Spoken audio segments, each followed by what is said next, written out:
Okey. Ini kata Malik bin Dinar, seorang tabi'in. Apa kata Malik bin Dinar? Inna syayatinal ins. Syaitan manusia asyaddu. Lebih jahat, lebih dahsyat ke atasku min syayatinil jin. Daripada syaitan jin.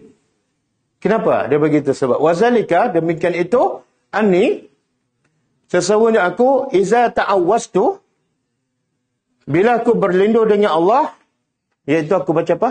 Auzubillahi minasyaitanir rajim. Zahaba anni syaitanun. Syaitan jin lari. Wa syaitanul ins, dan syaitan manusia, yaji'uni, datang kepada aku, fayajurruni, dan dia mengheret aku kepada maksiat. Iyanan, secara terbuka. Jom kita pergi lepak, kan? Orang ke jin? Orang ke jin? Jom kita pergi tengok wayang, orang ke jin? Dia ajak kita buat maksiat, iyanan, secara terang-terang. Syaitan dia bisik je kan? Kalau syaitan daripada jin. Tidur dulu kan? Kita pun, kalau kamu solat sekarang tak khusyuk. Kalau tak khusyuk, Allah tak terima, sia-sia, tidur dulu. Okey?